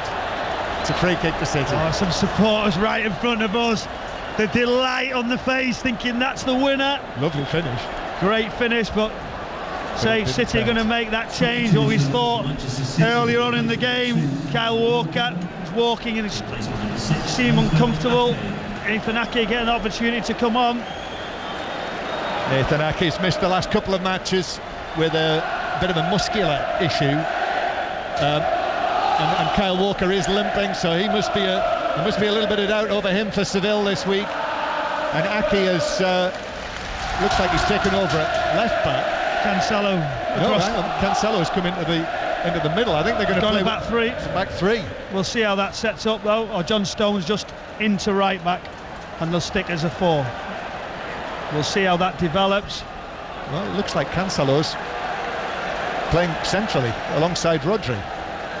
They're going for the points here in the position that City are in. Liverpool held to a draw today against Everton. Arsenal playing tomorrow. That's one of our commentary matches. In fact, both matches on 5 Live Premier League Sunday tomorrow. So Brighton, Leicester from 2, Manchester United, Arsenal from 4:30, which looks very interesting. The Dutch Grand Prix is on Sports Extra. That'll be followed by the US Open. Dan Evans, by the way, playing later tonight, so you can hear the commentary on Dan Evans' third round match at the US Open. And we'll get the latest as well from the 100, the men's final of the 100, with Dan Norcross. The 2 more wickets have fallen since you were last here. Wayne Madsen and Phil Salt. They're in all sorts of trouble now, the Manchester Originals. 24 for 3 from 27 balls. Panicky running. The pressure is getting to them. They need to get a partnership building. Tristan Stubbs and Ashton Turner are together. They've just started their innings. 25 for 3 from 28 balls. Pressure at Lords. You can listen to that on Sports Extra. Watch it on BBC Two. Pressure at Villa Park. Feels these grey skies are closing down on us. The floodlights are brightly on now in the evening, gloaming, and it's a throw into Villa, and we've got less than 10 minutes to play. This has been a really enjoyable contest, Michael, actually. It's going to be now. We just feel it. A little bit of something going on, as you see. Now City trying to get control of the game again. Villa look dangerous on the counter. City with the ball on the far side with John Stones. Pep Guardiola making that tactical switch, going for it. City win, they'll go back to the top of the table. If it's a draw, Arsenal will stay top. Young heading the ball away, comes off the back of Gundogan. Now Bailey's battling for it, halfway inside the Villa half. It's played forward by Konsa. Douglas Luiz on the chase. Diaz is underneath the bouncing ball, heads it away. Bailey's there as well. Suddenly Bailey's everywhere. Here is Camara. Camara's pass is somewhere behind Coutinho, but he does well to keep that in. I think he's got a lot of ground to make up with the Villa supporters, Philippe Coutinho, but he's doing his best. Ball up through the middle to Watkins. Watkins against Ake. Watkins does well. Plays the ball to the right hand side. Suddenly Steven Gerrard is animated. Douglas Luiz. Cancelo's in quickly with a challenge on Bailey, and in fact the referee allows play to continue. It's flagged as a foul on Cancelo, but Manchester City are moving forward, so referee Hooper says keep moving. We're in the 83rd minute. Last 2 times Manchester City have been here, remember, mentioned it in the first half, they won 2-1. Narrow wins, last 2 visits. Currently it's 1-1. Here's De Bruyne on the left hand side. Harling for Manchester City, Bailey for Villa, the goal scorers. See the highlights on Match of the Day tonight, repeated in the morning. Also you can watch them anytime on the iPlayer, as De Bruyne is just forced into conceding a little foul. It was the quick footwork actually by Ashley Young. He did well, didn't he? Ashley Young, he read it, drawn the foul, stayed down, didn't disappoint. Now another Villa player staying down, referee picking him up. I think that tells you he's not bringing anybody on to help him, but I say this would be a big result for Aston Villa under that pressure that they're on. Steven Gerrard obviously feeling it, as he said. His supporters have not really been disgruntled. They've got behind the team. Can they see it out? Aston Villa 1, Manchester City 1. Robbie Savage and Chris Sutton waiting to take your calls on 606, the famous 606, on 08085 909 693. Ball is with Martinez. Not sure what the problem was, but Martinez is showing absolutely no signs of being in any discomfort. Both managers have made just the 2 substitutions so far, Michael. So the ball bounces on the halfway line. Watkins plays it back to Ramsey. Ramsey's there. That's quite a heavy challenge, strong challenge by Diaz on him. Ball bounces away out of play for what is given only as a throw-in. It was like the outside of his left foot, wasn't it? And then he just sort of drifted in. Now Riyad Mahrez, what can he bring? Yeah, that high bar is quite high, isn't it, this season, that they talked about, the high threshold for challenges. Cancelo playing it to the left-hand side to Foden. Foden's little ball up to the edge of the penalty area, and then Foden goes back towards Ake near the halfway line. Steven Gerrard now, he's all animation. There are instructions being sent out there by the Aston Villa manager. Stones on the right-hand side. Stones turns one way, then turns back, and he's setting off now down the right wing. John Stones still going. Coutinho's gone with him. comes infield to Rodri, and then Rodri rolls the ball square to Nathan Ake, hair bobbing. Kevin De Bruyne, currently more on the left-hand side, pass a little short, but Ake will get there first ahead of Bailey. Bailey's shirt, in fact all of the Villa shirts, we're so close we can see, absolutely soaked in perspiration. De Bruyne now, De Bruyne tries to pick out the pass over the top to the edge of the area. Mings got up, headed it down, it's bounced to Haaland, Foden back to Haaland, no Konsa was able to intercept and twist and turn and clear away. And then Ake is all over the top of Bailey, that's not given us a free kick. And then Foden goes down under the challenge from Douglas Luiz, and it's a throw in, that's all. Well done, the referee. Letting keep it go. It going, that's what we want to see. Let's keep this game going. Ball into the penalty area from Cancelo. Villa are able to clear on the edge of the box. Given away by Watkins. Rodri sets himself. Rodri shoots wide of the bottom corner and behind. Goal kick, Villa. It was a scare. There was 4 players in front of Rodri. He sees it, he can't believe the space that opens up because of those runners. Just strike away. Martinez's right post just misses. It's disappointment from the players. We had Mahrez, Haaland, but again they're all having a go at the referee, but there wasn't much in those challenges. I think he got it right. And for anyone who can't remember, might be too young to remember Michael playing, I think you can take it from those comments. You can decide for yourself what sort of midfielder Michael was. Only slightly, John. Very mild. Very mild. Very mild. But you know what? We're looking at it. There wasn't that. It was both sides. Both. Yeah. He's trying to do it right. Here's De Bruyne. De Bruyne passing it forward, but that's beyond anyone in a yellow and grey City shirt. Martinez comes, clears. Important saves from Martinez, weren't they? Now, when you look at them, as Bailey is shrugged off the ball by Cancelo down in the City left back area. Cancelo puts his foot on the ball. Cancelo, crossfield pass out to the right hand side. It's chested down by John Stones. Villa involved in a right contest here before the start of the group stage of the Champions League for Manchester City this week. Stones as well gives the ball out to Mahrez, who plays it infield, comes back to Ake, and now De Bruyne. De Bruyne plays it. Here's Rodri appearing on the left, and then Foden comes infield. Young's gone with him. Foden's passed to Haaland on the edge of the area. Gundogan now to Mahrez, shoots right across the face of goal and beyond the far post. But I think the flag was up. It was. What a move. So Mahrez must have just been offside. What a move. Phil Foden, brilliant, runs inside instead of down the outside. Great ball across. Just as it falls, there's a little bit of an offside decision. Gundogan. Ilkay Gundogan in the build-up. He turns. We had Mahrez, tries to fizz the ball across. Not sure if it was cross shot. It goes past the post. There's another scare, but well done the assistant referee on the far post, seeing the offside in the build-up. Yeah, good call that by the assistant on the far side, Dan Robatham. VAR would have sorted it if City had been able to put it into the net. It would have been ruled out. However, it remains Aston Villa 1, Manchester City 1. We're in the 89th minute. How many late goals have there been this season already? It's what the big clubs, that's what the champions do. Here's Ashley Young. Ashley Young now shielding it from Foden and clearing it downfield. Applause for Young. Buendia's going to be brought on by Steven Gerrard shortly. That's a positive move from the Villa manager. A sign there, him saying we can win this. Well, I'm not sure. I think he's maybe as well for the clock. Foden with a cross in for Haaland. Haaland stretching, but he's beaten to it on the edge of the box by Camara, and it's out of play for a throw-in to City, 10 yards away from the corner flag.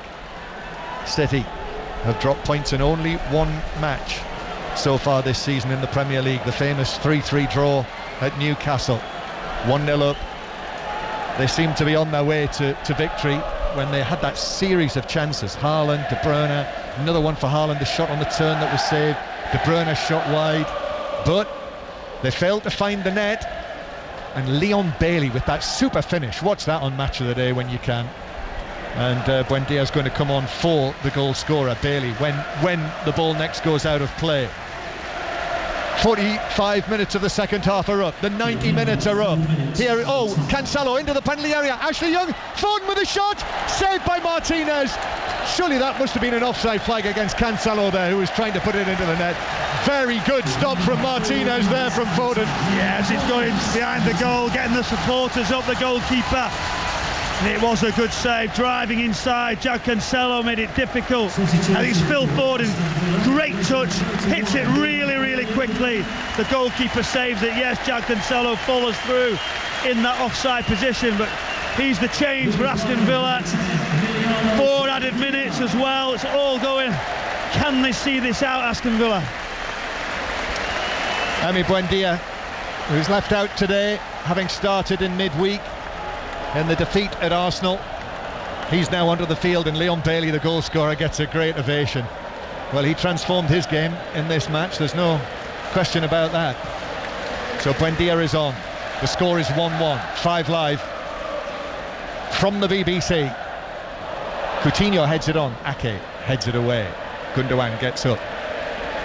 And now Foden works it out towards the left-hand side as City play. City come forward from right to left, but De Bruyne's overhit that pass, and it's through to Martinez. He'll certainly have a stake to be man of the match, Martinez, for the saves that he's made in the second half. Yeah, some great saves as City came really, really strong. De Bruyne, Haaland having those chances. Phil Foden notably just a couple of moments ago, though the saves that keep you in it. But it's been a team performance. They've stuck at it, haven't they, Aston Villa? So when City looked like they were going to go and win comfortably, a couple of opportunities for Bailey, and he puts that one away. It's a brilliant finish. We've already had almost 2 minutes of the 4 that have been added on. 1-1. City could drop points, but Villa coming forward with Watkins, who plays it across to the near post. Goalkeeper Ederson leapt out. Whether he got a touch or whether a defender did, not absolutely certain. Coutinho was in there for Villa. Between them it was deflected away, and now Ederson with the ball. It sort of ricocheted, didn't it? It was almost if it was going to hit Ederson, Coutinho, go through. He's Kevin De Bruyne now. Just keeps the ball in on the halfway line. Villa were claiming it was out. De Bruyne then floats the ball over the top to Gundogan, who takes it down in the box. Digne in with a challenge.